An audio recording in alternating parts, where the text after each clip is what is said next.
Bismillahirrahmanirrahim. Assalamualaikum warahmatullahi wabarakatuh.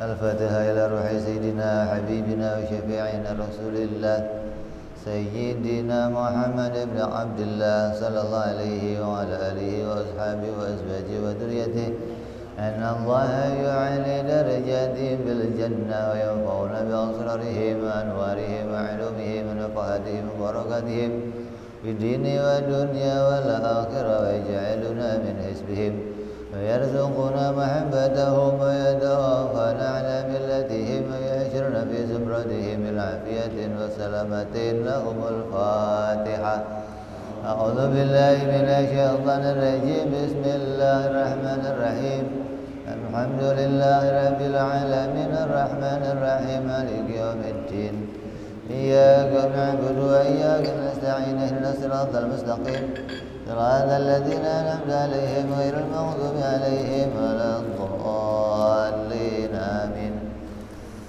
بسم الله الرحمن الرحيم نويت تعلما والتعليما والتذكرا والتذكيرا والنفع والانتفاع والإفادة والاستفادة والحث على التمسك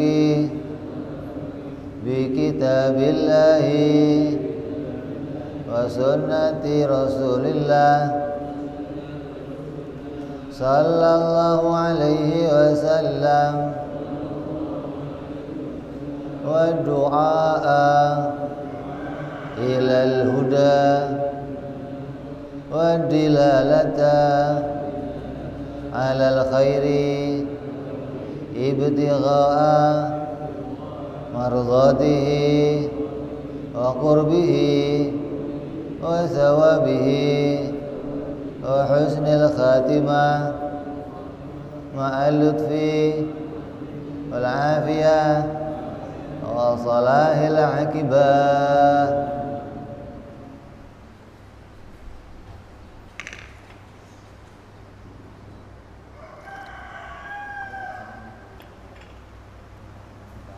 Nanti sekali nggak masuk aja ribet langsung.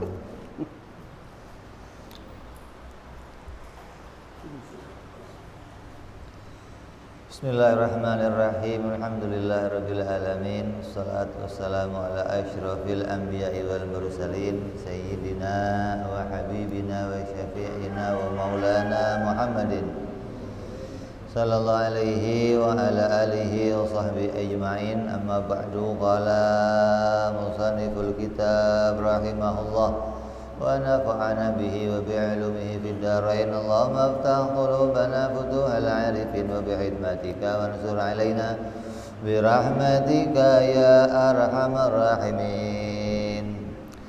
Ila anqal, sampai pada pembahasan sifat mukhalafah lil hawadis.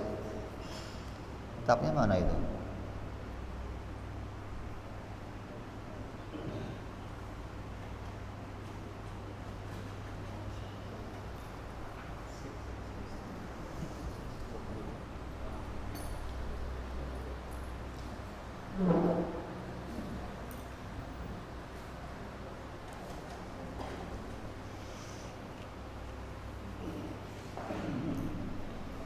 Wajib bagi Allah subhanahu wa ta'ala bersifat mukhalafah lil hawadis. Artinya wajib Allah beda dengan segala perkara yang baru. Segala yang baru itu apa? Segala yang baru itu ya makhluk yang diciptakan oleh Allah. Wajib Allah berbeda dengan segala yang diciptakan.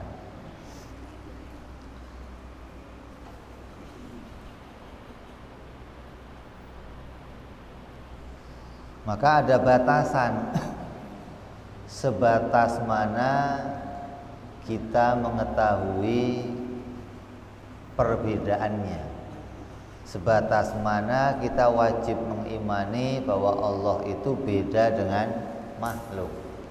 Jangan sampai pokoknya beda, repot. Kalau pokoknya beda itu nggak pakai ilmu, pakainya apa? Ngotot. Nah, kita dituntut untuk sampai pada ilmu, pada pengetahuan apa yang mendasari yang wajib kita imani bahwa kita itu beda dengan Allah Subhanahu wa taala. Maka para ulama-ulama usul ahli tauhid memberikan penjelasan bahwa yang wajib diketahui dari bedanya Allah ada pada 3 perkara. Wah, itu baru jelas.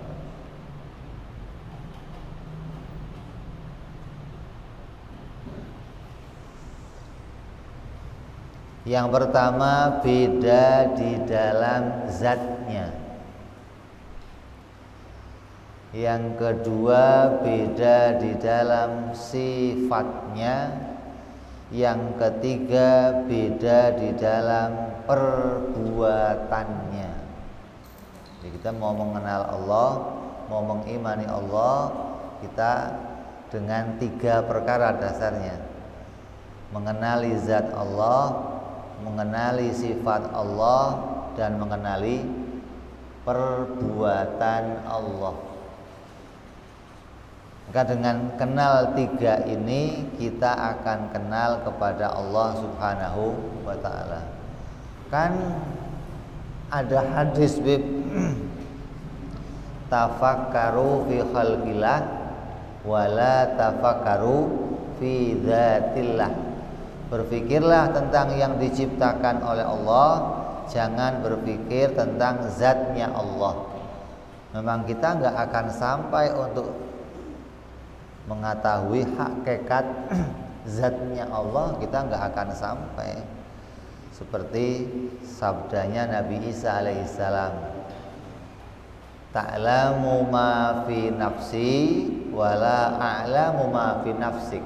Ya Allah, Engkau mengetahui segala yang ada pada diriku, tapi aku tidak mengetahui segala yang ada pada dirimu.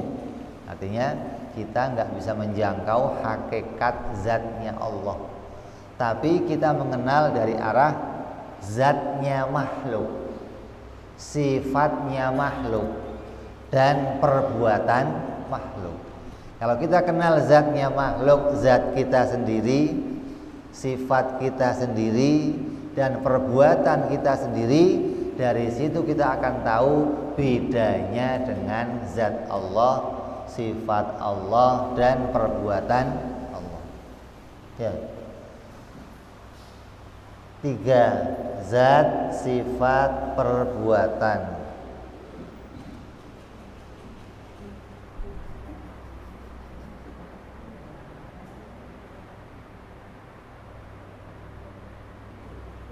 Gimana sih?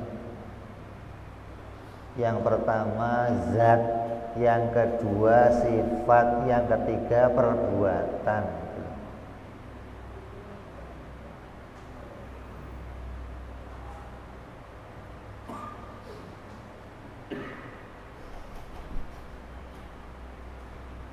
Jadi 3 inilah yang mau kita bahas. Yang pertama,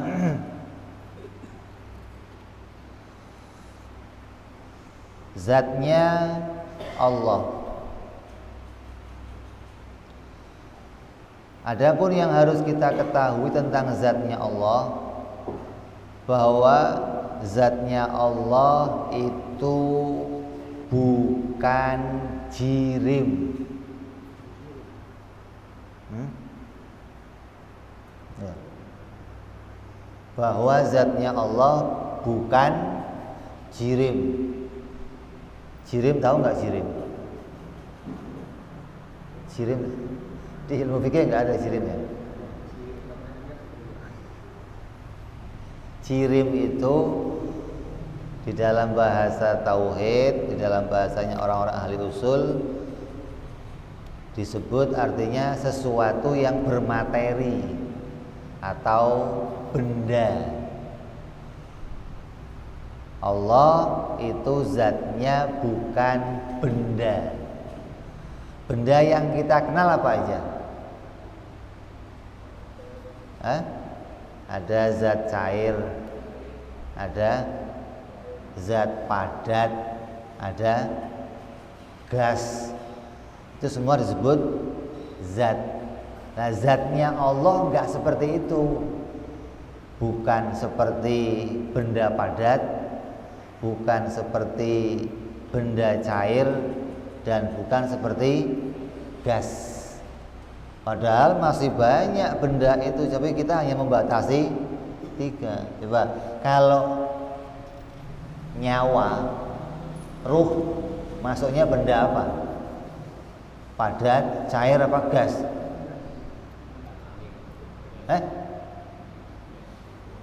Kalau ruh itu gas, kalau keluar bunyi dong, trut gitu. Lu ngarang aja lu, gas-gas aja. Kalau ada orang mati bunyi nggak? Kalau nyawa itu bentuknya gas, kalau keluar nyawa bentuknya apa? Padat, gas, apa cair? Ya bukan padat, bukan gas, bukan cair. Banyak sebenarnya zat yang Allah ciptakan yang kita nggak mengenali. Kita hanya kenal 3 tadi itu, padat, cair, sama gas lah. Allah nggak demikian. Zatnya Allah itu bukan jirim yang paling gampang. Mau padat, mau cair, mau gas, semua disebut namanya jirim. Wajib kita imani Allah bukan jirim. Apa itu jirim? Jirim itu sesuatu yang bertempat.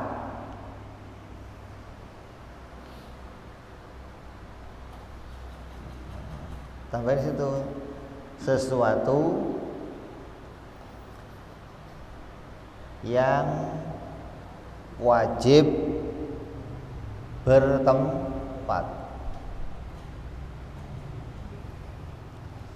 Mau gas ada tempatnya, cair ada tempatnya, padat ada tempatnya. Gas contohnya apa? Kentut kamu, jodol biji. Kentut kamu kan gas. Tempatnya di mana?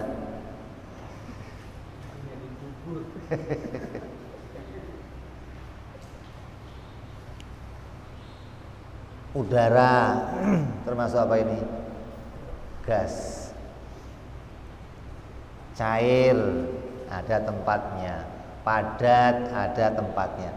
Tempat yang dimaksud dalam ilmu tauhid itu bukan seperti ini.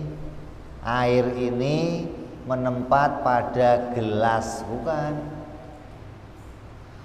Dalam ilmu tauhid, air ini zat. Air zat bukan. Gelas zat bukan. Zat. Berarti air ini punya tempat sendiri, gelas punya tempat sendiri, gitu loh. Jangan diartikan air menempat pada gelas, bukan. Satu tempat tidak bisa diisi oleh 2 benda. Dalam ilmu tauhid, satu tempat tidak bisa diisi 2 jirim.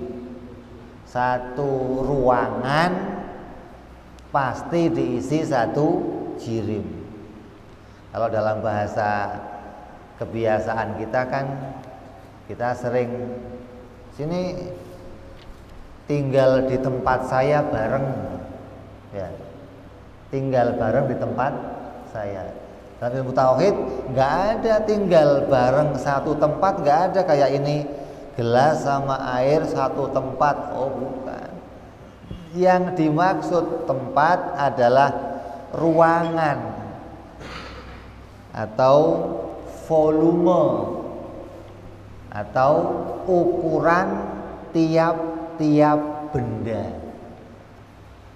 Setiap benda diciptakan oleh Allah dengan ukurannya masing-masing. Ada yang benda paling gede, namanya apa? Arsy, singgasana Allah. Itu benda yang paling gede. Di antara semua makhluknya Allah, makhluk Allah yang paling besar adalah singgasana Allah. Adanya di mana? Di langit. Singgasana itu tahta gitu loh. Maka Allah menciptakan singgasananya sebagai makhluk yang terbesar. Tapi jangan diartikan singgasana itu tempat duduknya Allah, bukan. Singgasana itu memang pada umumnya tempat duduknya raja. Ya. Nah, Allah menciptakan singgasana bukan untuk diduduki, bukan. Allah menciptakan singgasana di langit diciptakan sebagai simbol, sebagai lambang bahwa di alam ini ada rajanya, gitu loh. Mana rajanya? Mana buktinya? Tuh singgasananya.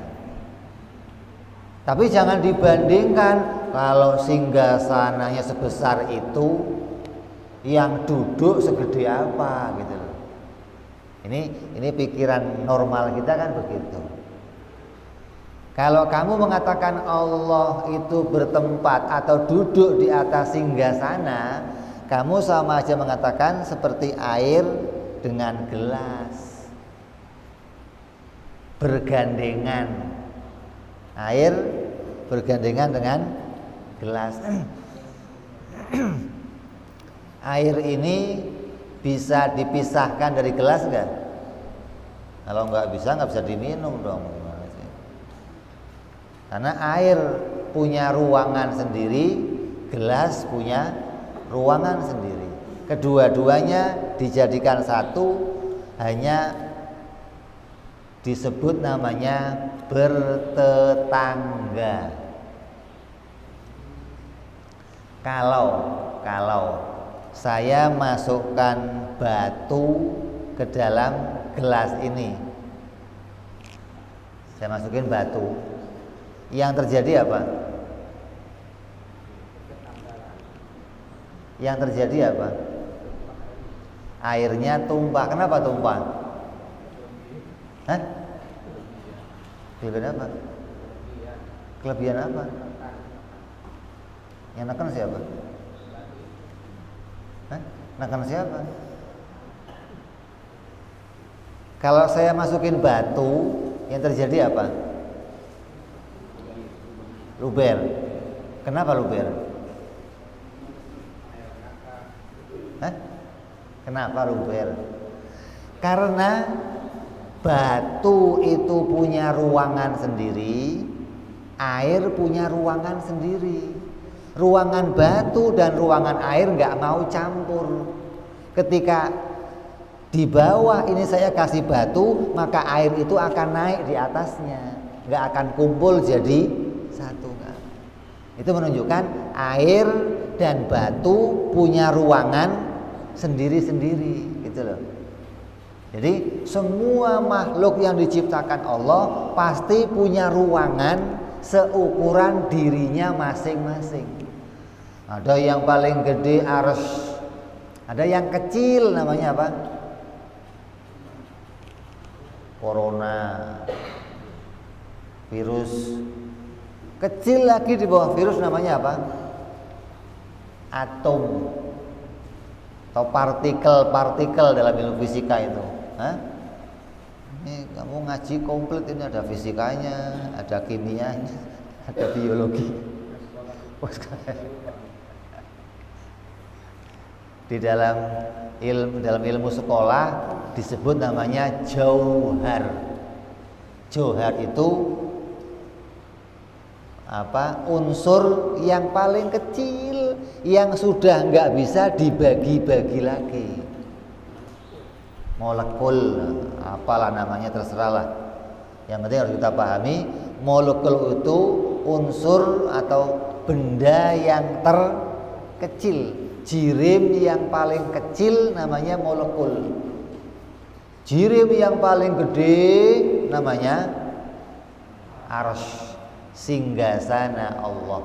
Nah, wajib kita imani Allah itu zatnya enggak seperti itu. Allah itu zatnya tidak dibatasi oleh suatu ruangan. Enggak ruangan yang gede, tidak pula ruangan yang kecil. Jadi kamu tidak bisa lagi merekayasa di pikiran kamu Tuhan kayak apa. Kenapa? Karena yang bisa masuk di pikiran kita semuanya pasti benda. Kamu mau bayangin apa saja di pikiran kamu, pasti munculnya benda. Nah, Allah bukan benda, hingga Allah nggak bisa kamu rekayasa dengan bayangan-bayangan kamu. Oh, Allah itu kayak begini, Allah kayak begini.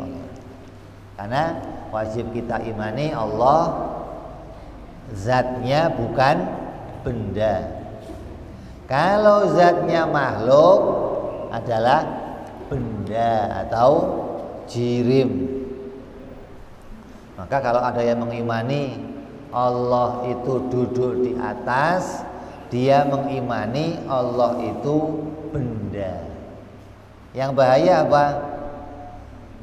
Siapa yang meyakini Allah itu ada di atas, Allah itu bertempat di atas, hukumnya kafir.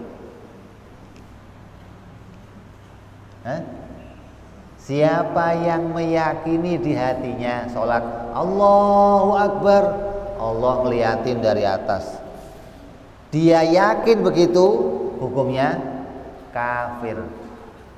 Kenapa? Menolak ayat Al-Quran, laisa kamislihi syai'un walam yakun lahu kufuwan ahad. Apa gunanya kamu baca ayat itu kalau masih bayangin Allah ada di Allahu Akbar, khusyuk. Nanti kok khusyuk kenapa? Diliatin Tuhan dari atas. Hati-hati ini. Makanya kamu nggak boleh meyakini Allah ada di atas kita atau kita ada di bawah Allah. Hati-hati ini. Siapa yang meyakini kita ada di bawahnya Allah, hukumnya kafir. Jangan ikut-ikutan perkataan artis-artis yang mengatakan semua terserah yang ada begitu ada. Siapa yang ngomong? Orangnya ada di sini.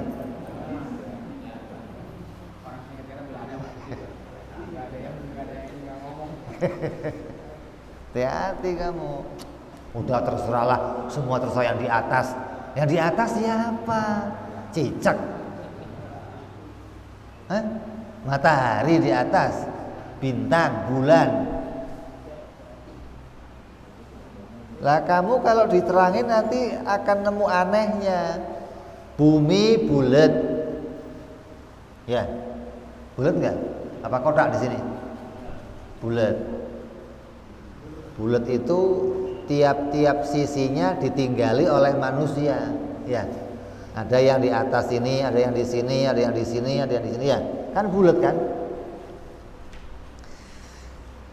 Kita hitung di atas sini Indonesia, di bawah sini Amerika. Kata orang Indonesia, atas yang mana? Kata orang Amerika, atas yang mana? Nah, Jadi kalau Allah di atas, atas mana? Atasnya Indonesia, atasnya Amerika, atau atasnya Eropa, atau atasnya Afrika? Di mana atasnya? Mikir dong. Jangan asal nyuara nggak ngerti ilmunya. Makanya ngaji. Kalau kamu nggak ngaji, kamu nggak akan paham ilmu. Nah, kalau lagi ada ngaji, wiritan tinggal dulu, sunnah. Ngaji hukumnya wajib, itu penting ini. Kalau kamu nggak ngaji, nggak punya dasar ilmu, zikir kamu, wirid kamu jadinya hanya main-main, jadinya nggak punya dasar ilmu. Tapi kalau kamu sudah punya pengetahuan, zikir kamu satu zikirnya dihitung pahala seperti kamu ibadah 70 tahun kepada Allah Subhanahu wa taala. Karena zikir kamu punya ilmu, zikir kamu dengan makna yang kamu pahami. Jadi banyak orang-orang yang tidak punya pengetahuan, mereka menisbatkan sesuatu yang salah kepada Allah. Apalagi dalilnya pakai Quran bib. Innallaha ala arsyistawa. Allah bersemayam di atas singgasana. Quran. Nah, kamu nanyanya jangan begitu. Kita yang gampang aja. Bersemayam itu artinya bukan bertempat. Seperti begini. Belanda menguasai Indonesia. Belanda menempati Indonesia. Belanda menduduki Indonesia. Artinya apa? Artinya apa? Belanda menduduki Indonesia. Apa orang Belanda duduk di atas Indonesia? Artinya menguasai. Anies duduk sebagai gubernur 5 tahun. Apa duduk 5 tahun dia? Duduk doang 5 tahun gitu. Bonyok dong. Jadi duduk itu jangan diartikan betul-betul duduk, jangan. Allah menduduki singgasana. Maknanya seperti Belanda menduduki Indonesia, artinya menguasai, gitu loh. Yang dikuasai Allah apa? Kalau makhluk yang paling gede saja dikuasai Allah, apalagi yang lainnya, yang kecil-kecil, gitu loh. Kalau singgasana yang paling gede saja dikuasai Allah, apalagi kita. Gitu. Jadi jangan sampai dipahami Allah itu betul-betul duduk di atas. Wah, hati-hati. Ini seperti pahamnya siapa?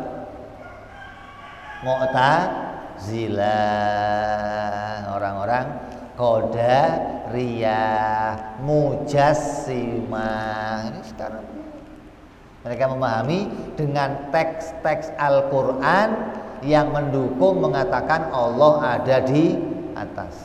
Terus ada satu hadis. Ini dasar pemikirannya orang Wahabi. Ada satu hadis, bunyi hadisnya, seorang pernah datang kepada Rasulullah untuk membebaskan budak.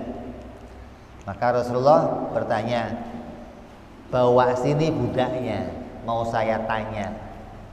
Maka budaknya dihadirkan, Nabi nanya, di mana Allah? Di atas. Siapa saya? Utusan Allah. Bebaskan dia, kata Nabi. Dari hadis ini, semua orang-orang yang berpegang pada zahirnya ayat mengatakan, tuh hadisnya Allah ada di atas. Buktinya Nabi nanya, di mana Allah? Hadis yang mengatakan dengan pertanyaan di mana Allah itu hanya berasal dari satu sanad, satu redaksi, satu perawi. Adapun perawi yang lain yang jumlahnya 7 sampai 6 hadis, rawinya tidak mengatakan Allah ada di mana. Nanyanya siapa Allah? Siapa saya? Bukan di mana Allah. Karena nanya 4 perkara dalam agama hukumnya haram. Di mana Allah? Kapan adanya Allah? Berapa adanya Allah? Bagaimana bentuknya Allah? Nanya 4 ini hukumnya haram. Maka Nabi nggak mungkin nanya di mana Allah. Kenapa? Nabi mengharamkan orang nanya di mana Allah. Karena kamu disuruh kenal Allah itu tidak butuh tempat. Allah ada sebelum tempat itu ada. Itu dong. Jadi Allah nggak butuh tempat. Tempat itu diciptakan untuk makhluk. Nah, kalau Allah itu bertempat, berarti Allah membuat sesuatu dipakai sendiri gitu. Gimana sih? Sebelum ada makhluk, sebelum tempat itu ada, Allah ada. Kita sudah bahas kemarin, Allah wajib qidam, wajib baqo, nggak ada awalnya. Tempat itu ada awalnya, karena tempat itu diciptakan oleh Allah. Jadi yang pertama wajib kita imani, zat Allah bukan jirim. Artinya apa? Zat Allah tidak butuh tempat. Zat Allah tidak diliputi oleh ruangan atau tempat, secukup atau seukuran dirinya sendiri. Nah, kalau Allah itu diukur, ukurannya seberapa? Jangan kayak orang mujassimah. Kamu kalau habis adzan sering baca apa itu doanya?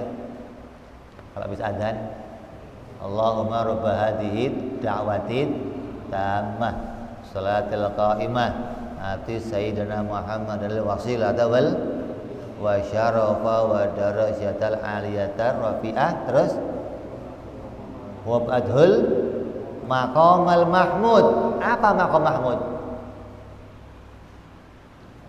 Maqamal mahmud itu kedudukan yang mulia. Ya Allah, jadikan kedudukan yang mulia untuk Nabi Muhammad SAW nanti di akhirat. Kedudukan yang mulia dalam pahamnya kita Ahlus Sunnah itu beda dengan kedudukan mulia seperti pahamnya orang-orang Mu'tazilah. Kata mereka, kedudukan yang mulia itu nanti Allah akan duduk di singgasananya, terus kursinya itu sisa dikit, Nabi duduk di sampingnya. Coba. Jadi Allah dan Nabi duduk pantas kira-kira begitu. Mungkin kira-kira begitu. Lah kalau Allah sama kursi Allah duduk di atas singgasana, biasanya tempat duduk sama orangnya yang duduk besar mana? Besar mana? Tempat duduknya. Kalau besar yang duduk, namanya bukan tempat duduk, jengkok namanya. Jadi kalau Allah kamu imani duduk di atas singgasana, terus Nabi di sampingnya, ini pemahaman orang-orang Mujassimah, Mu'tazilah. Hukumnya haram. Hukumnya kamu mengimani Allah dengan cara yang salah. Maqamal mahmud menurut kita artinya Nabi akan mendapatkan pujian, dipuji oleh semua makhluk nanti di akhirat. Kapan? Ketika semua manusia berada di padang mahsyar dalam keadaan terik panas yang luar biasa, semua manusia nggak tahan di tempat itu, ingin dipindahkan. Maka semua manusia mendatangi para nabi-nabi minta tolong, ya Nabi Adam, tolong minta kepada Allah agar memindahkan kami di tempat ini. Nabi Adam nafsi. Datang ke Nabi Nuh, nafsi.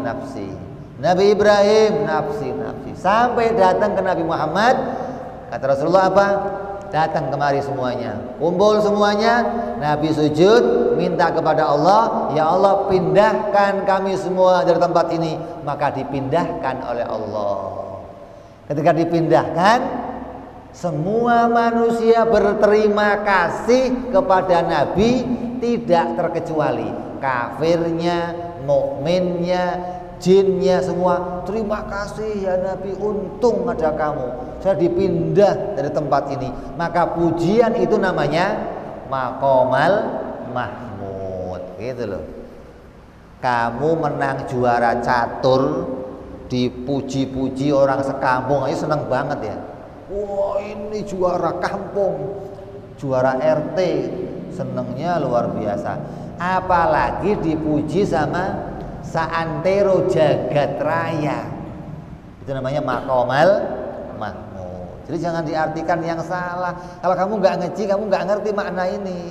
Ini makna yang tersembunyi. Kalau kamu nggak ngerti, nggak ngaji, yang dakik, yang lembut ini nggak akan bisa dipahami. Maka wajib kita ngaji masalah ini.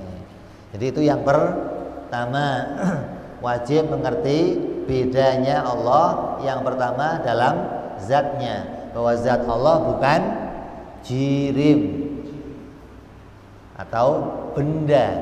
Zatnya kita makhluk pasti benda. Mau itu jin, mau itu malaikat, mau itu manusia, mau itu ruh, mau itu hamba-hamba yang lain, pasti punya tempat, pasti punya ukuran, pasti punya ruangan secukup dirinya sendiri. Itu yang pertama. Yang kedua, sifat Allah. Bedanya sifat Allah dengan sifat makhluk. Sifat Allah tidak berubah. Sifat kita mengalami perubahan. Sifat Allah tidak mengalami perubahan. Karena kita sudah ngomong kemarin bahwa Allah itu bersifat qidam dan bersifat baqo, tidak berawal, tidak berakhir, hingga sifatnya pun tidak berawal, tidak berakhir, hingga Allah tidak mengalami perubahan. Wujudnya Allah, sifatnya Allah, tidak ada perubahan pada dirinya. Kalau kita kan sifatnya mengalami perubahan. Tadinya kecil jadi gede, tadinya bodoh jadi pinter, tadinya jelek jadi ganteng, tadinya ganteng udah tua jadi jelek lagi. Udah mana ada orang tua ganteng? Ada orang tua pasti. Orang tua kaya ada. Masya Allah. Sifat Allah tidak mengalami perubahan. Contohnya sifat yang mengalami perubahan apa contohnya? Seperti marah. Marah itu sifat yang berubah. Yang tadinya rautnya biasa, ketika marah berubah. Nah, Allah enggak marah. Allah enggak punya sifat marah seperti kita. Maka jangan katakan Allah murka, Tuhan marah. Itu Tuhan mana? Lu tanya. Kok Tuhan kok marah? Marah itu sifat yang mengalami perubahan. Malu itu berubah. Sifat itu nggak mungkin ada pada Allah, gitu loh. Jadi segala macam sifat yang kamu kenali, yang sifat itu bisa mengalami perubahan, maka wajib kamu imani itu bukan sifat Allah. Seperti halnya pula naik dan turun. Ini banyak nih. Naik dan turun. Dalam sebagian hadis dalam Al-Quran diceritakan Allah kalau sepertiga malam turun, nanti hampir subuh naik. Emang kalau habis subuh kenapa? Kena matahari, terbakar gitu. Lo kira Dracula apa? Hah? Awas, hati-hati. Jangan sampai kamu imani Allah betul-betul turun, nanti naik lagi. Itu bukan sifat Allah, itu sifat makhluk, sifat yang mengalami perubahan. Tadinya di sana, kemudian di sini. Berubah kan? Kamu tadinya nggak di masjid ini, sekarang kamu di masjid ini, sifat kamu berubah, keadaan kamu berubah, posisi kamu berubah. Maka keadaan yang berubah seperti itu bukan sifatnya Allah. Walaupun hadis, walaupun Quran, ada ayat Quran yang lainnya apa? Wa jaa rabbuka wal malaku soffan soffa. Dan datanglah Tuhanmu dan tatkala itu malaikat berbaris-baris. Lu kira pimpinan upacara datang, satpamnya lagi baris? Hah? Ini banyak orang paham seperti itu. Hanya gara-gara membaca teks-teks Al-Quran, dia nggak ngaji, diimajinasikan sendiri. Oh, datanglah Tuhan dan malaikat berbaris-baris. Allah turun, terus Allah berkeliling.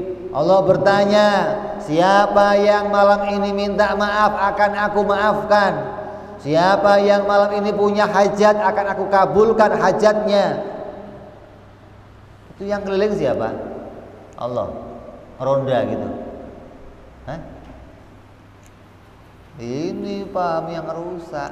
Kalau ada kalimat Allah turun, maknanya Allah menurunkan gitu.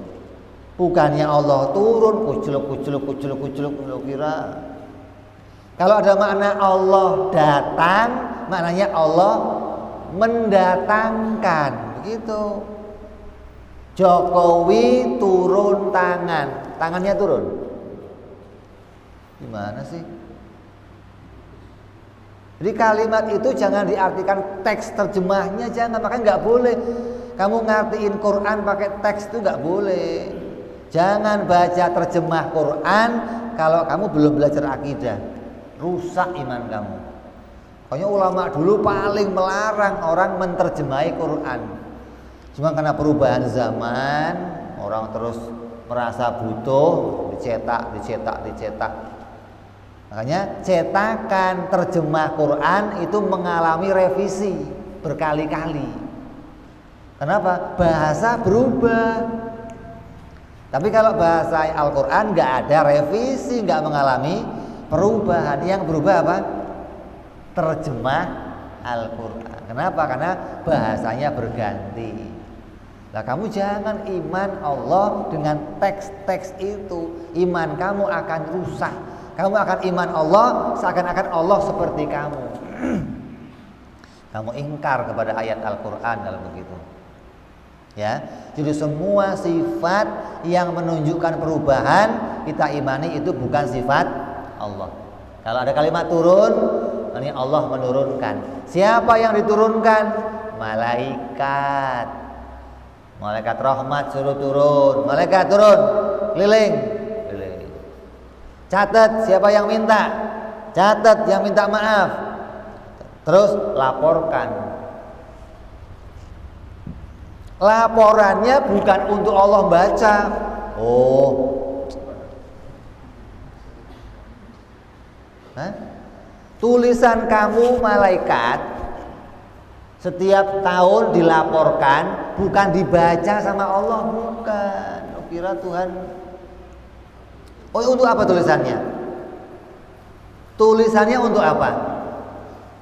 Dikembalikan ke kamu lagi nanti. Kasih Masukin neraka dia. Biar apa? Enggak protes.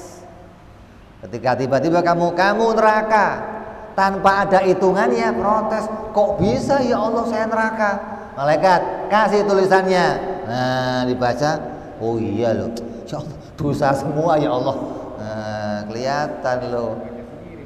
Iya, ditulis malaikat untuk kamu baca. Kamu kalau makan di warteg, pernah nggak? Di sini Padang makannya ya.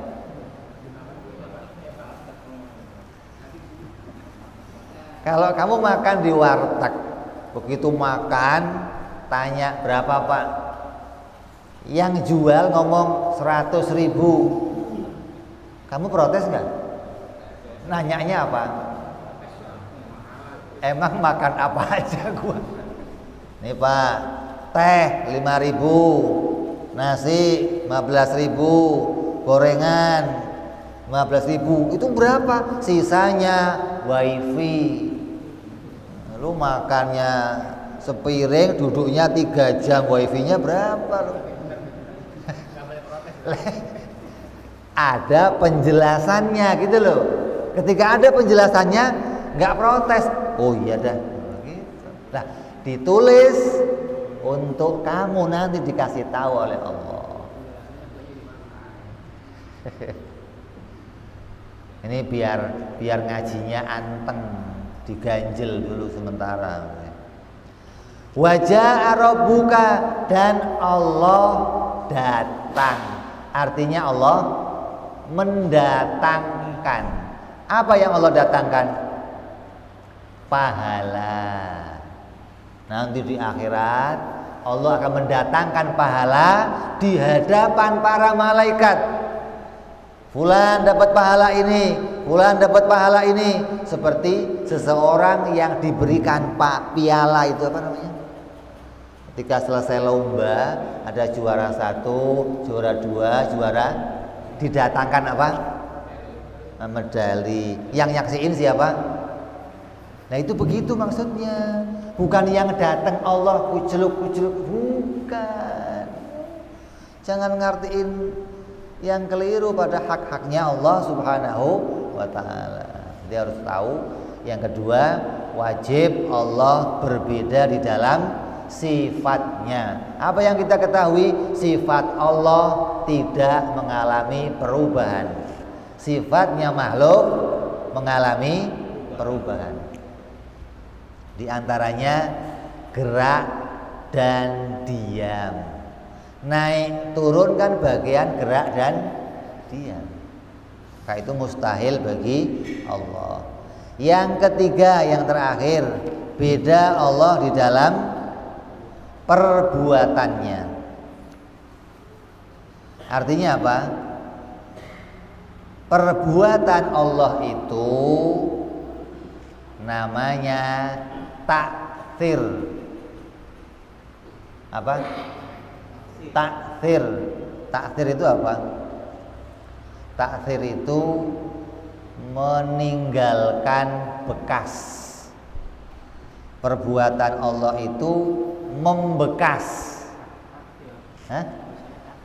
Takdir, asar. Takdir, tak. Takdir betul pakai ain atasnya. Tak atasnya kayak tadi takdir atas, koma di atas dikit. Koma di atas.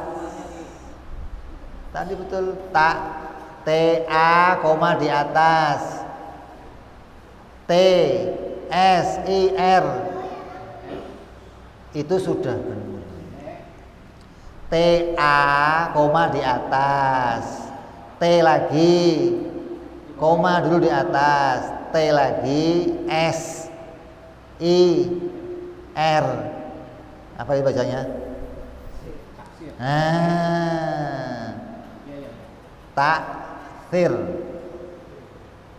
atau meninggalkan asar, meninggalkan bekas. Sedangkan perbuatan makhluk tidak meninggalkan bekas. Artinya perbuatan Allah itu mempunyai hasil, gitu loh. Perbuatan makhluk tidak punya hasil, meninggalkan bekas atau hasil. Kamu punya perbuatan, ya. Apa perbuatan kita? Perbuatan kamu apa? Banyak. Makan, minum, tidur, jalan, berpakaian, sawah, ke dokter, jahit, motong rambut, ya enggak? Oh jangan ya, yang lain deh. Perbuatan bukan itu. Semua perbuatan makhluk tidak punya hasil apa-apa. Apabila ada hasil, maka hasil itu diciptakan oleh Allah. Kalau kamu makan kok kenyang, maka kenyang bukan dari hasilnya makan. Wajib kamu imani. Kamu yakin, oh ini nasi tadi udah bikin saya kenyang, kafir kamu.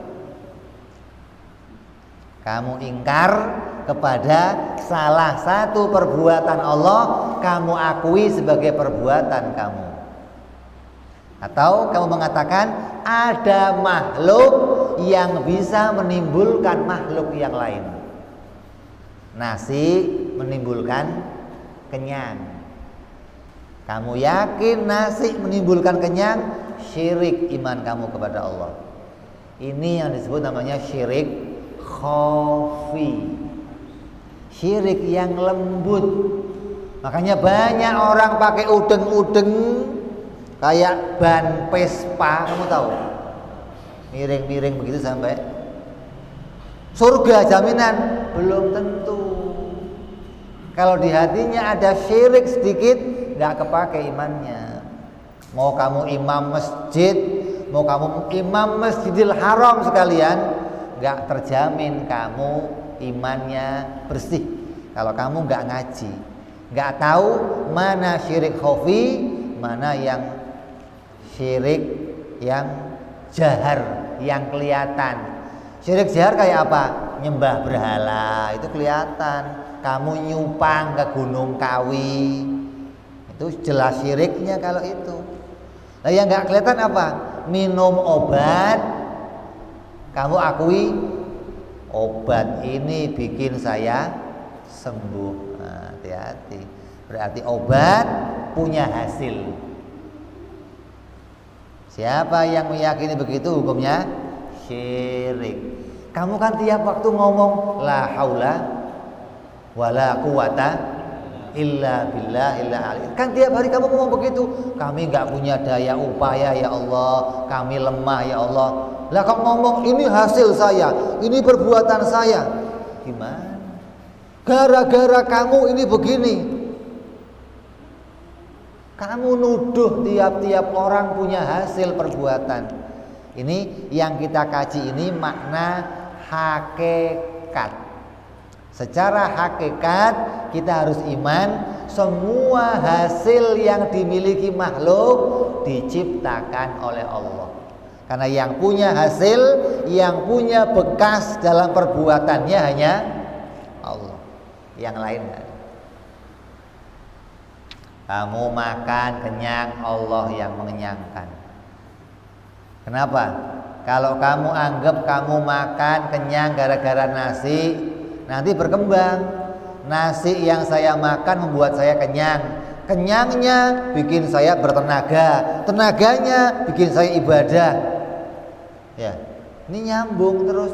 Lalu kalau pertanyaannya begitu, terus Allah kerjanya ngapain? Kalau semua hamba sudah diciptakan oleh Allah, diberikan oleh Allah kekuatan masing-masing. Api bisa membakar, nasi bisa mengenyangkan, air bisa menghilangkan haus, obat bisa menyembuhkan, pisau bisa memotong. Masing-masing diberi kekuatan, pertanyaannya, terus Tuhan kerjaannya ngapain? Nonton. Oh, hamba saya loh, lari sana kan, begitu. Udah pahamnya Tuhan di atas, pahamnya Tuhan cuman ngeliatin doang. Ini bahaya paham begitu. Kita harus imani Allah itu menciptakan makhluknya tiap waktu. Setiap waktu makhluk dimunculkan oleh Allah sesuai kehendaknya Allah. Jam ini udah makan tadi, dikasih kenyang. Siapa? Fulan. Allah ciptakan kenyang. Bersamaan dia makan. Bukan kamu dilepas oleh Allah, bukan. Makan deh, cari kenyang masing-masing. Enggak begitu. Makannya, nasinya, makanannya diukur oleh Allah. Jatah kamu sekian. Kenyangnya dikasih oleh Allah. Minumannya disiapkan oleh Allah. Sudah minuman disiapkan, hasilnya kamu merasa seger, Allah pula yang ngasih. Ada hewan yang namanya sapi. Kamu kenal? Namanya apa? Sapi. Sapi punya perut. Perutnya sama kamu gede mana?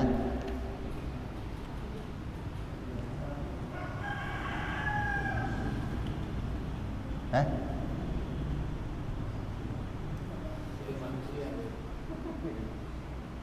Manusia makan, sapi juga makan.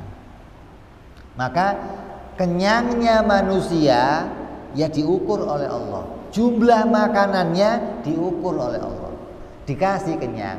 Sapi dikasih makan, dikasih kenyang oleh Allah. Jangan kamu anggap saya cari makan sendiri, dapat kenyang sendiri. Syirik kamu kepada Allah. Kamu meninggalkan satu perbuatan Allah yang kamu anggap Allah enggak ada. Saya punya hasil dari perbuatan saya sendiri. Sapi yang kenyang itu Allah yang kasih jatahnya. Suatu hari Nabi Sulaiman alaihissalam minta izin kepada Allah, ya Allah, izinkan saya hari ini memberi makan kepada hamba-hambamu. Nabi Sulaiman ngundang makan. Kata Allah, emang sanggup kamu Sulaiman? Ya, Nabi Sulaiman terkenal orang yang paling kaya raya. Pasukannya banyak, ada jin, ada manusia, dikerahkan semua untuk menyiapkan makanan yang dipakai untuk ngasih makan semua makhluknya Allah. Ya udah siapin Sulaiman, ntar saya undang makhluk saya. Disiapkan makanan begitu banyak. Udah ya Allah, udah siap makanannya. Udah tinggal diundang satu persatu makhlukmu ya Allah. Udah aku siapkan makanannya. Diundang oleh Allah pertama makhluknya Allah namanya ikan nun, yang ada di bawah laut, yang paling dasar, yang nggak kena matahari. Bangun ikan nun, nun, dipanggil Sulaiman suruh makan tuh. Siap ya Allah. Makan satu habis semua. Udah habis semua, nggak pakai enggak, belum kenyang ya Allah. Coba, belum pernah saya makan tidak sekenyang ini kan. Belum pernah. Biasanya saya kalau makan langsung kenyang. Kenapa? Allah yang ngasih jatah makannya, Allah yang ngasih kenyangnya. Ada hamba yang makan banyak nggak dikasih. Allah yang kasih kenyang. Jangan kamu anggap kenyang itu datang dari syirik kamu kepada Allah. Perbuatan makhluk tidak punya hasil. Itu iman kita. Kalau punya hasil didatangkan oleh Allah. Makanya kamu kalau kerja apapun dimulai pakai Bismillahirrahmanirrahim. Kenapa? Mengharapkan hasil. Allah mendatangkan hasil. Kalau nggak dapat hasil berupa materi, dapat hasil berupa iman yang nggak syirik kepada Allah, iman yang nggak rusak kepada Allah. Ini yang harus kita pertahankan. Jadi kita sudah paham dari 3 perkara ini. Wajib kita iman kepada Allah dalam 3 perkara. Allah beda dalam zatnya, beda dalam sifatnya, beda dalam perbuatannya. Perbuatan Allah itu namanya apa? Ta'tsir. Perbuatan makhluk namanya apa? Kasab ikhtiar. Dalam kurung itu perbuatan makhluk tidak punya hasil, kasih kurung, namanya kasab ikhtiar. Ikhtiar namanya apa? Usaha. Yang kita bisa kerjakan hanya usaha.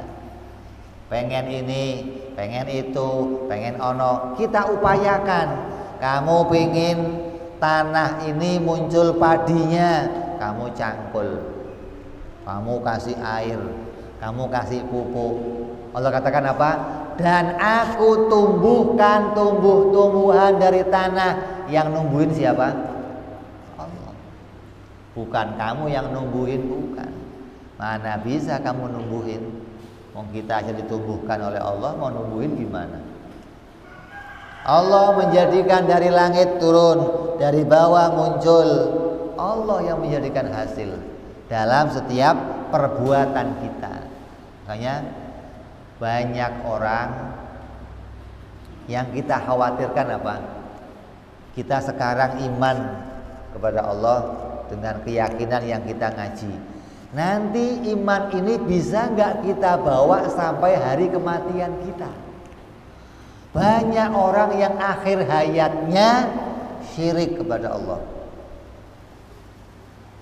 Sakit, mau minum obat. Ketika obatnya diambil, mau minum, gelasnya diambil, pecah, jatuh, obatnya nggak terminum, mati.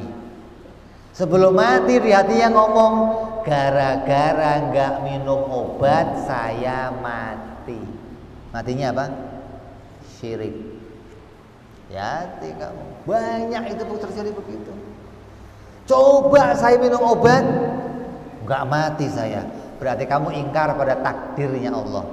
La yastakhiruna sa'atan wa la yastaqdimun. Mati itu nggak bisa maju, nggak bisa mundur. Mau kamu minum obat segelas-gelasnya sekalian kamu minum, kalau waktunya mati, mati. Obat pakai gelas, ya matilah diminum gelasnya. Gimana sih? Selek. Jangan dianggap kalau saya minum obat nggak mati. Yang sering saya dengar itu orang bunuh diri. Kalau nggak bunuh diri masih panjang umurnya. Mana ada? Bunuh diri takdirnya Allah, nggak akan berubah.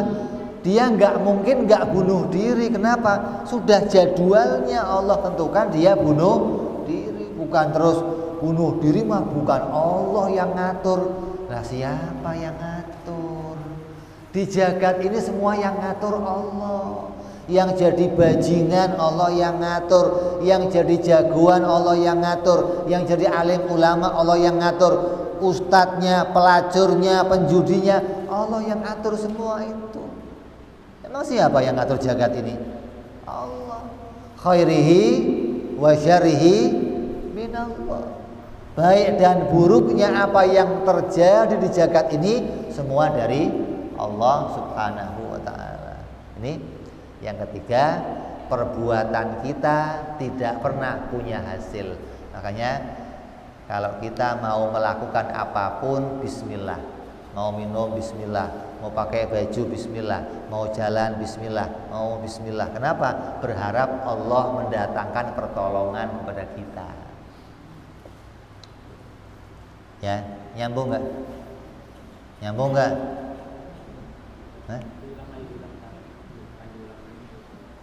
Ada orang pakai baju syirik, apalagi nggak pakai baju. Ketika saya pakai baju, saya meyakini orang-orang tidak bisa melihat aurat saya karena saya pakai baju. Bukan. Orang nggak bisa melihat aurat kamu karena Allah menutupi aurat kamu. Bukan baju yang menutupi, bukan. Kalau Allah bukakan hijab, walaupun kamu pakai baju, kelihatan aja aurat kamu. Baju nggak bisa menghalangi apa-apa. Ketika kita terhalang, nggak bisa melihat yang lain, Allah yang menghijab kita, bukan baju yang menghijab kita. Itu iman kita kepada Allah sampai segitu.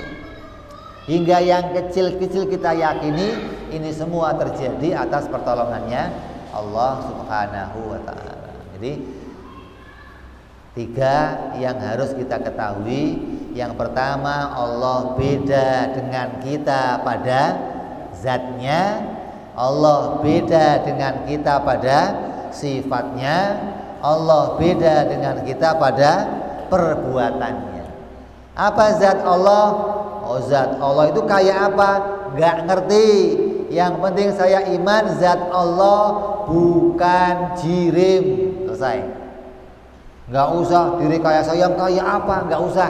Gak diperintah, gak ada. Perintahnya kamu kenal zatnya Allah bukan jirim. Selesai. Sifatnya Allah tidak mengalami perubahan. Sifat Allah qidam dan baqo, nggak ada awal, nggak ada akhir. Yang ketiga, perbuatan Allah takdir. Perbuatan kita kasab ikhtiar. Maka dijelaskan di situ, apa sih yang namanya perbuatan kasab ikhtiar? Perbuatan kasab ikhtiar itu perbuatan yang membutuhkan alat, butuh bantuan. Kalau mau motong rambut pakai gunting. Ente pakai gunting apa tangan? Oh, clipper. Enak dong. Kalau nggak ada guntingnya gimana?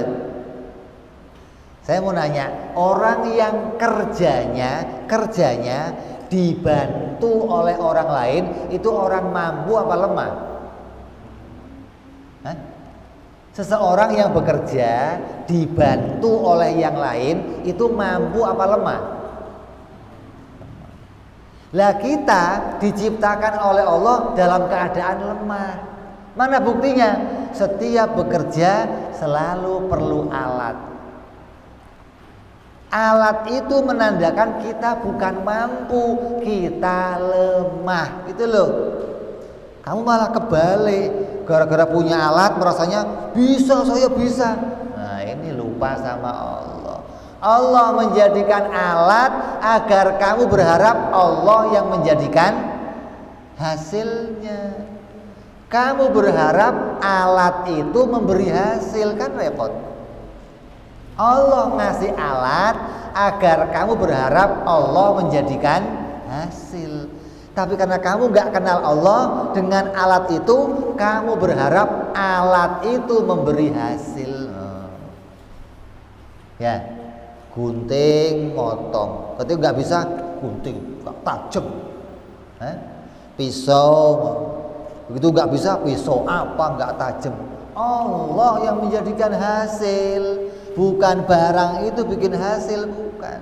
Ini iman kita harus begitu. Nabi Musa alaihissalam pernah sakit gigi. Ketika sakit gigi munajat, ya Allah, sakit ya Allah. Kata Allah, ambil rumput makan Musa. Ya Allah, diambil, dimakan rumputnya. Sakitnya sembuh. Beberapa hari kemudian kumat. Sakit gigi kan begitu. Ya, kumat ya. Begitu kumat, Nabi Musa ngambil rumput yang tadi dimakan, enggak sembuh. Nanya, ya Allah, kemarin sembuh kok hari ini enggak sembuh? Iya Musa, yang kemarin kamu mengharapkan rahmatku, hari ini kamu enggak mengharapkan rahmatku. Kamu mengharapkan rahmat dari rumput, maka aku enggak kasih sembuh ya Musa. Waktu pertama makan, kamu berharap Allah bikin sembuh. Yang kedua, setelah tahu, wah rumput mah bikin sembuh, langsung dimakan, Allah nggak kasih sembuh. Andai dalam hidup kita seperti Nabi Musa, terus kita selalu ingat Allah. Hari ini kamu makan, kamu anggap makan yang bikin kenyang, Allah nggak kasih kenyang. Begitu nggak kenyang, kok nggak kenyang? Oh iya ya Allah, lupa ya Allah, saya kira makan yang bikin. Nah, baru Allah kasih kenyang. Kamu nggak akan lupa sama Allah, tapi kan nggak begitu. Allah sepertinya menjadikan kamu nggak diberitahu kalau itu semua Allah yang menjadikannya, hingga kamu menganggap ini semua hasil dari tiap-tiap benda yang diciptakan oleh Allah. Nasi bisa bikin kenyang, pisau bisa bikin api, bisa bikin panas. Itu kamu namanya tertipu pada apa yang kamu lihat. Yang bisa menghilangkan tipuan itu berpikir, mengenal Allah, kembali kepada hakikat bahwa semua ini diciptakan oleh Allah Subhanahu wa ta'ala, ya. Jadi kita paham sekarang 3 perkara yang menunjukkan kita beda dengan Allah Subhanahu wa ta'ala. Ini yang kita bahas, cukup sekian. Barangkali ada pertanyaan. Ngobrol.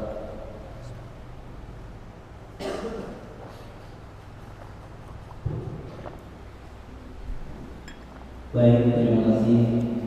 Tadi yang telah disampaikan oleh guru kita Aktif Quraisy Salam yang Islam, yakni yang pertama dalam pelajaran kehidupan ini dengan orang koalisi yang mana memiliki 3 sifat, di antaranya zatnya Allah dan sifatnya Allah serta perbuatannya Allah.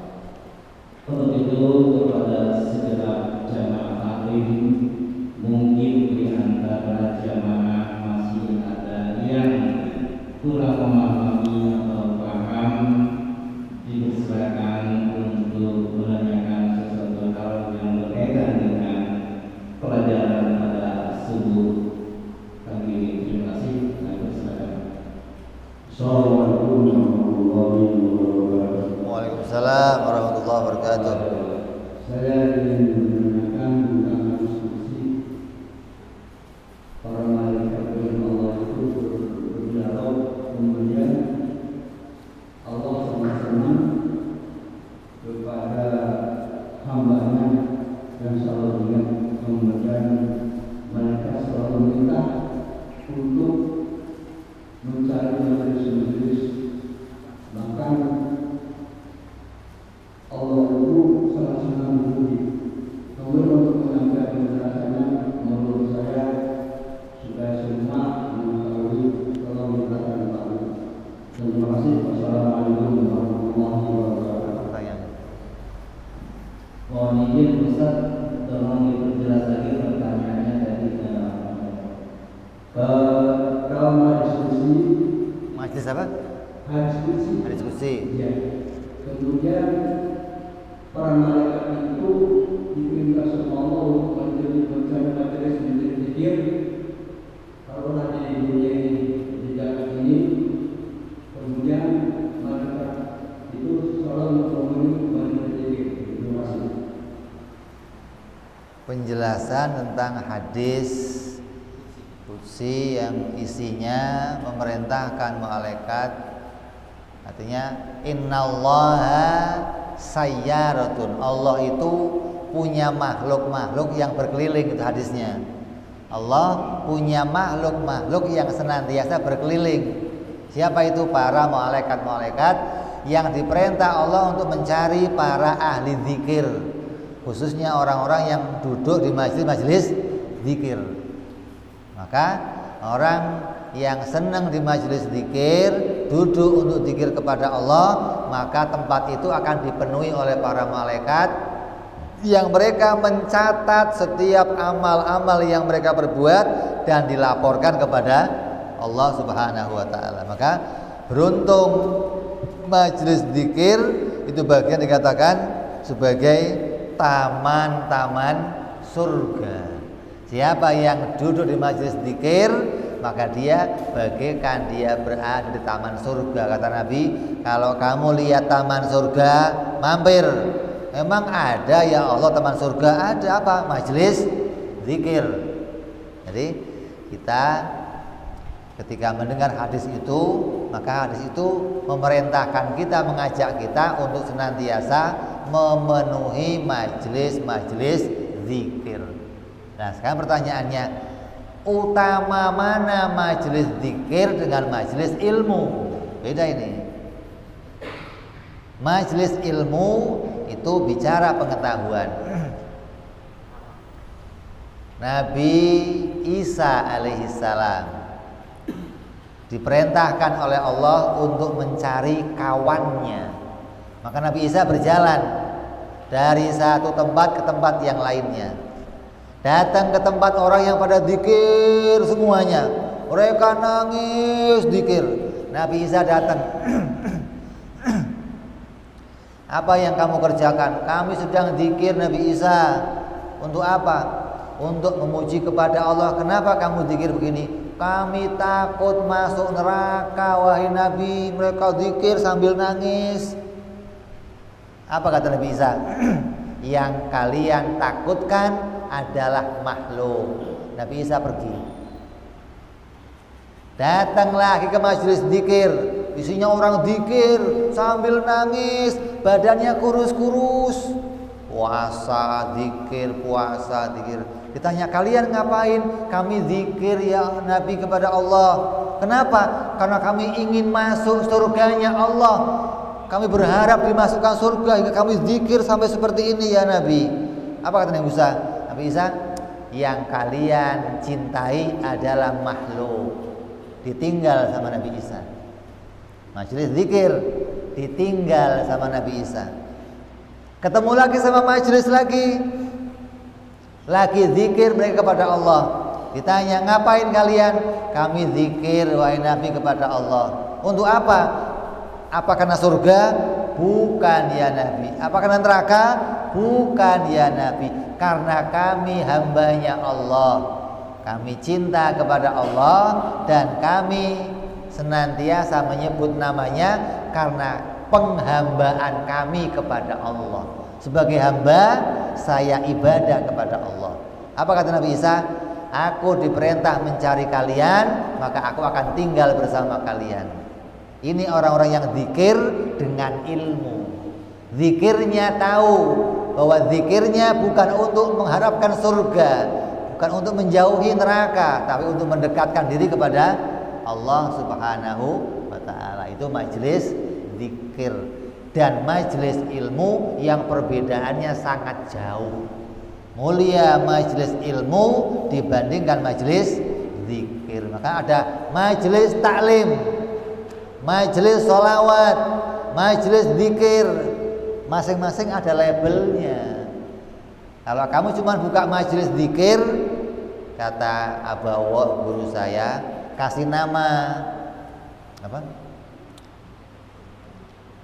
Majelis Rama Sinta gitu, nggak usah majelis taklim Nurul Hasanah, majelis nggak usah, majelis taklim Rama Sinta. Apa Rama Sinta?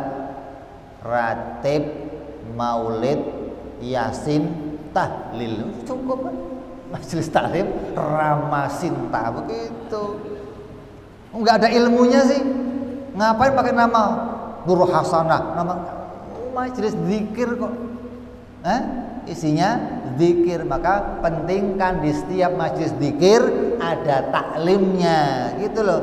Jangan hanya zikirnya aja, tapi ada ilmu yang disampaikan yang mendasari zikir kalian, hingga zikirnya punya faedah, bermakna, hatinya sampai sambung kepada Allah Subhanahu wa ta'ala. Yang lain ada? Ya, terima kasih. Satu pertanyaan mendapatkan 2 poin jawaban yang tentang majlis zikir.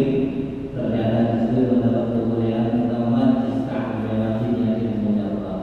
Jadi untuk selanjutnya mungkin ada lagi yang ingin bertanya, silakan.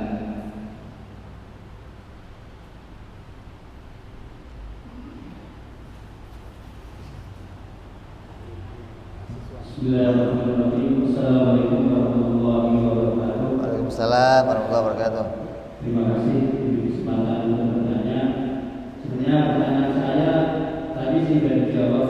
Sejulan pertanyaan saya tadinya mau apa sih inti dari memahami zat Allah. Kalau sifat Allah mungkin bisa dibaca, dibuktikan, dan perbuatan Allah juga bisa dilihat, bisa dipahami. Tapi kalau zat Allah itu kan kami menyampaikan tadi sebenarnya berusaha dipikirin. Iya. Yang jadi pertanyaan saya ini, ada kalimat zat dan ada juga yang mencantumkan ismu zat. Jadi kalau setahu saya, kalau zat di dalam pelajaran kimia itu seolah kayak benda, tapi kalau zat itu bukan benda. Apa ada perbedaan zat dengan zat? Kemudian inti dari memahami kalimat zat. Kalau saya kan kadang suka berpikir zat Allah dan kalau ini itu, tapi yang bilang urusan diri. Tapi inti dalam memahami dalam hati itu seperti apa? Terima kasih. Assalamualaikum warahmatullahi wabarakatuh. Assalamualaikum warahmatullahi wabarakatuh. Zat itu segala sesuatu itu kita kenali isinya 3. Zat, sifat, perbuatan. Ini zatnya kaca. Sifatnya apa? Bening, tinggi, sifatnya bulat, sifatnya gelas. Zatnya apa? Kaca. Pekerjaannya apa? Untuk tempat sesuatu. Tempat apa? Ya terserah kamu, tempat duit juga boleh, mau punya kamu. Semua yang kita kenal 3 isinya.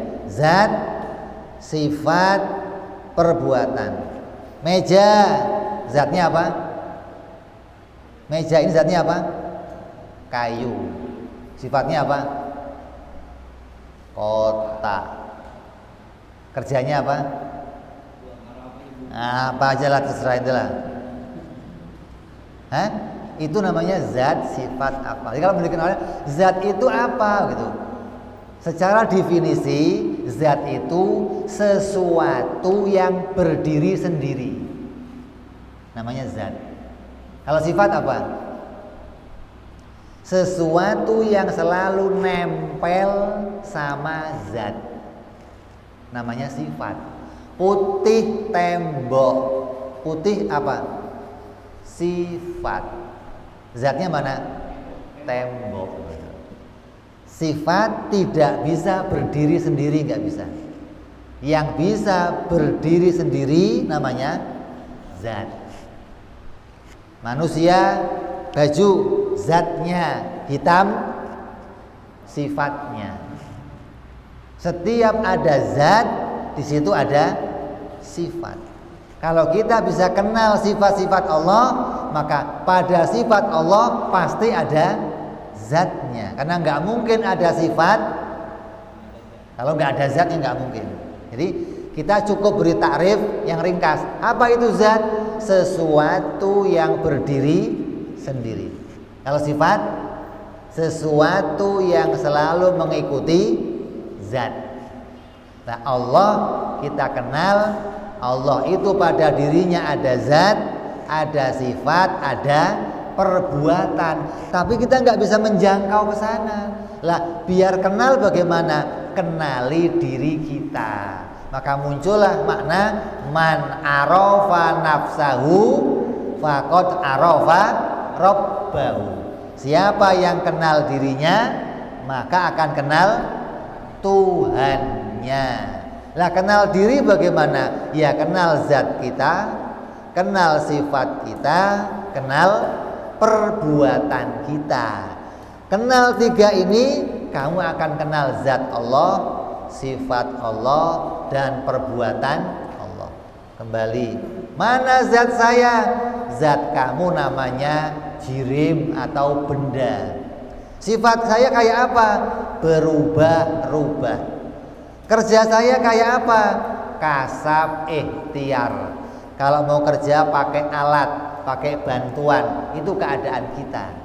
Nah, Allah zatnya bukan benda, sifatnya tidak berubah-ubah, perbuatannya takdir, nggak butuh alat, nggak butuh bantuan. Idza arada syai'an ayyaqula lahu kun fayakun. Nyambung. Alhamdulillah. Ya, terima kasih. Insyaallah sudah dipahami dari pertanyaan Pak dari yang sudah jelas. Mungkin ada pertanyaan terakhir nasi uduk. Ini mohon maaf juga berarti memutuskan pertanyaan berikutnya. Ini pertanyaan terakhir, insyaallah jika kita dapat kembali dari lain kita akan bertemu dalam nasi uduk udah jadi masalahnya saya.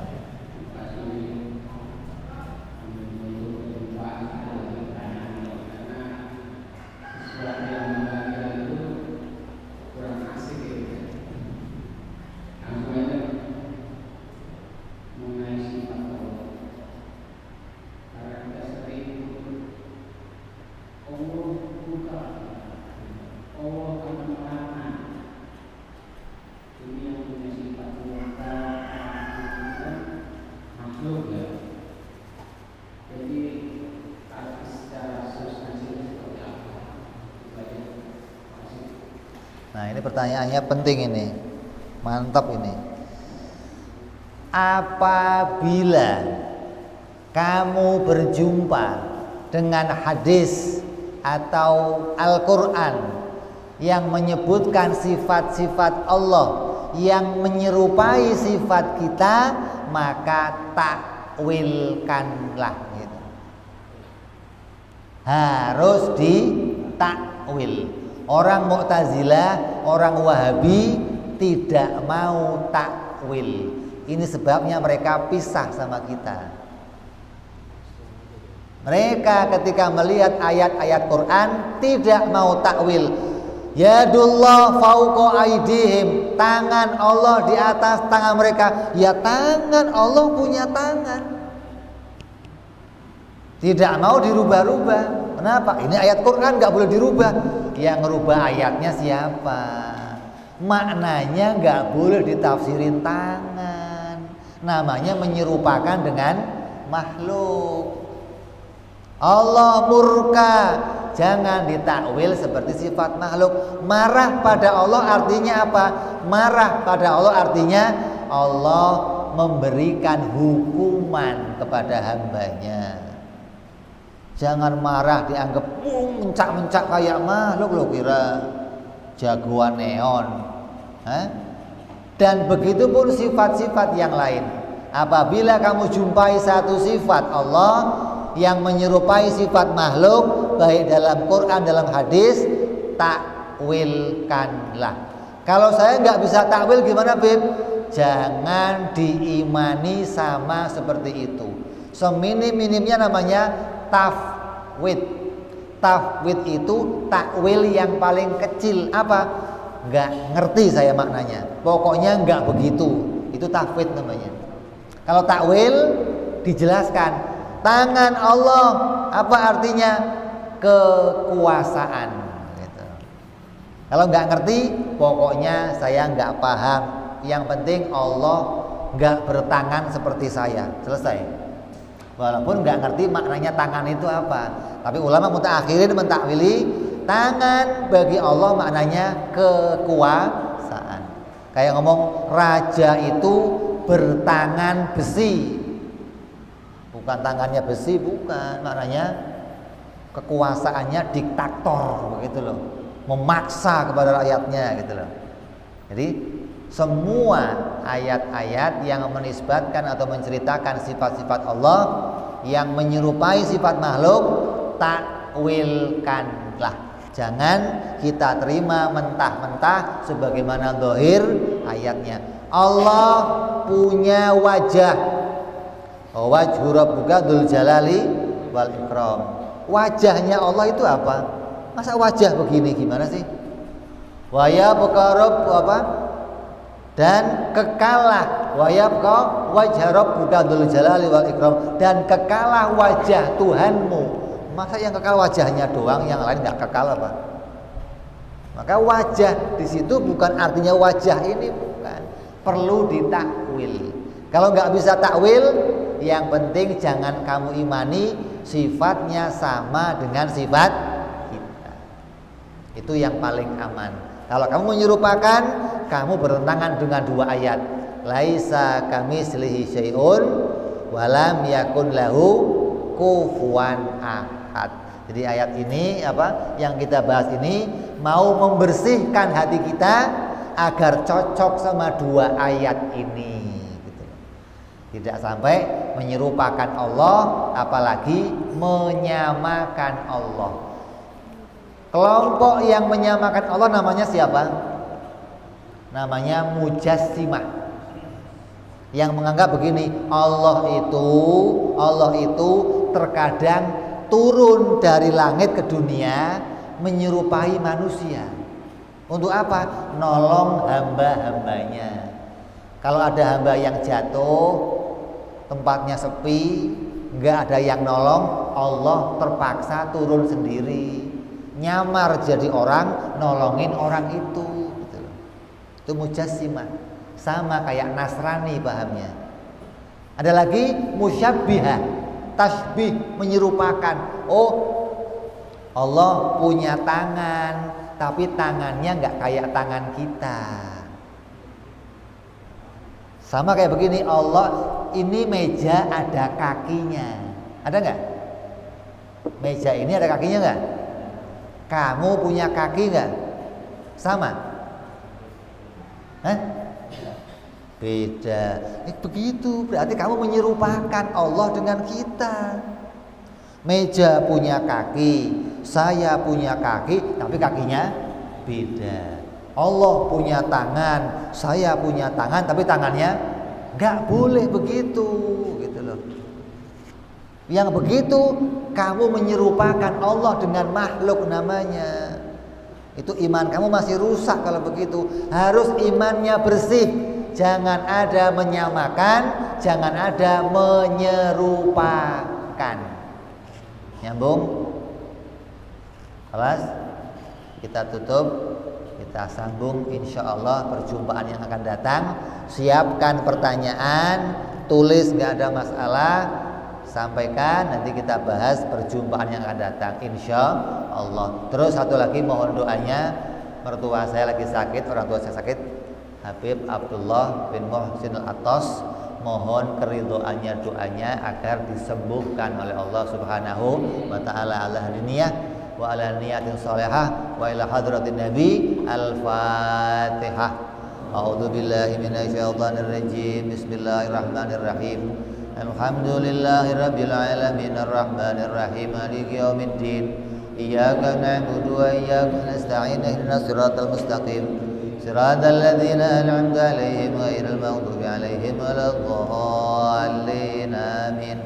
Ya rabbana ta'arrafna أننا اقترفنا وأننا أسرفنا على لظى أشرفنا فتوب علينا توبة تغسل كل حوبة واستر لنا عوراتي وآمن رواتي واغفر لوالدينا ربي ومولودينا والآل والإخوان وسائر الهلان وكل ذي محبة أو جيران أو صحبة والمسلمين أجمع آمين ربي اسمع فضلا وجودا منا لا باكتساب منا بالمصطفى رسولي نهضى بكل سولي صلى وسلم ربي عليه أنت الحبي وآله وصحبه عداد تعصي صحبي والحمد للإله بالبدء والتناهي سبحان ربك رب العزة عما يصفون سلام على المرسلين والحمد لله رب العالمين. Assalamualaikum warahmatullahi wabarakatuh.